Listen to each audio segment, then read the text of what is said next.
C'est Louise Bourgeois qui disait soit on fait tout pour oublier le passé, soit on devient sculpteur. Et c'est tout à fait ça. Enfin, moi, pour ma part, je fais des œuvres pour qu'elles restent.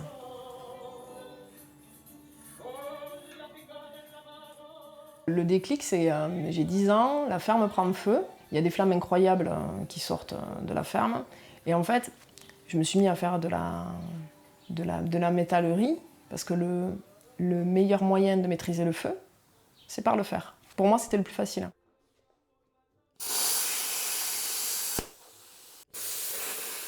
Et tout est monté en gamme par la suite, c'est-à-dire j'ai commencé à acheter du matériel, du chalumeau, et plus ça faisait de flammes, plus ça me soignait finalement. Mais après ça va très bien, hein, mais peut-être qu'on voit aussi la forme sculpturale comme une thérapie. Mais vraiment l'ancrage du métal, c'est fait par le feu. C'était le moyen le plus simple pour moi d'arriver à dominer la flamme. Il y a un côté mystique avec le feu. Par exemple, quand tu allumes un feu, si ça n'allume pas la première fois, je l'allume une deuxième fois, mais je ne l'allumerai pas la troisième fois. Et j'ai un rapport assez mystique à la création aussi. Par exemple, quand j'implante les œuvres, je le fais avec des baguettes, hein. Je ne le fais pas n'importe où. Voilà.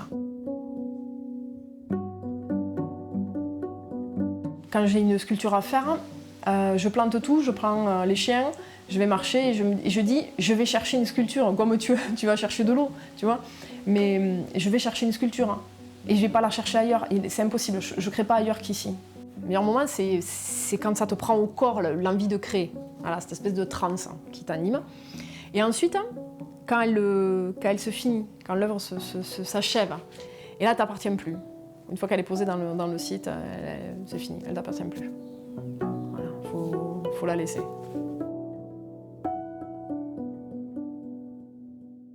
La plupart de mes œuvres créent des pleins et des vides. La plupart du temps, le vide est presque plus important que le plein. Parce que le vide sculpte l'espace. C'est fabuleux, tu vois. Tu peux souder une pièce au sol et après, quand tu la relèves, c'est fantastique. J'ai le souvenir de Simone Veil. La tôle était perforée, c'est une tôle perforée. Et c'est juste lorsqu'on l'a levée et qu'on l'a sortie de l'atelier où le visage de Simone Veil est apparu. Tu travailles pendant un ou deux mois au sol à faire des soudures et puis hop, elle se lève. Et voilà, c'est fini.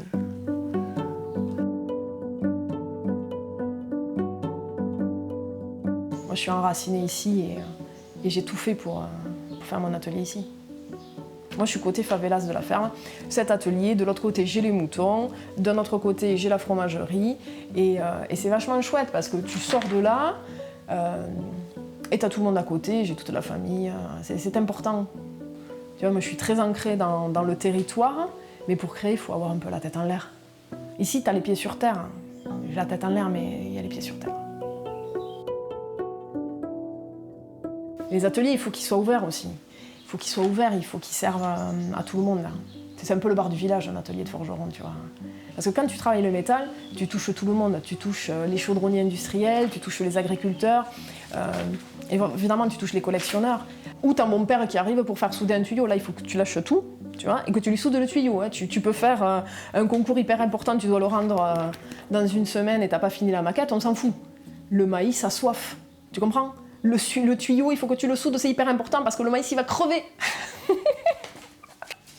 Je fais comme ça. Non. Non, mais j'enlève ça. Non, du coup, ici, elle sera soudée comme ça. Ah ouais, d'accord. Ouais. D'accord. Voilà, vous avez du live.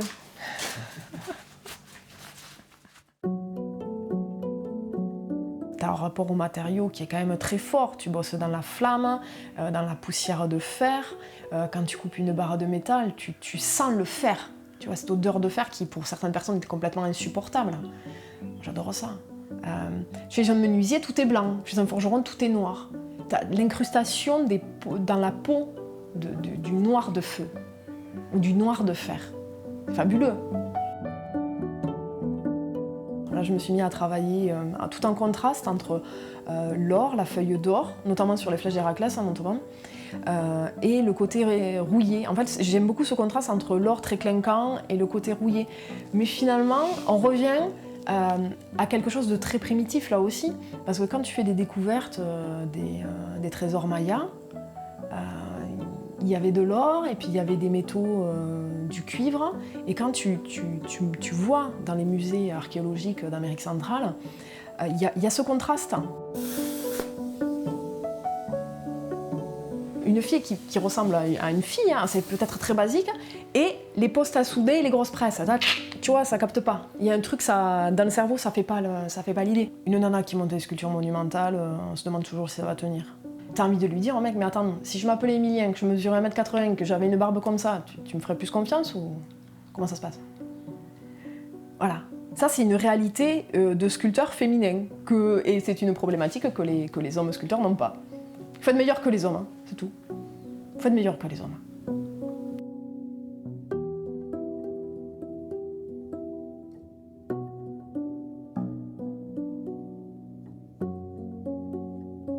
Ouais, il y a un côté imprévisible chez moi qui ressemble assez au feu, oui. Je peux être très calme, mais ça n'arrive pas souvent le calme. Hein. Mais le volcan, beaucoup plus souvent.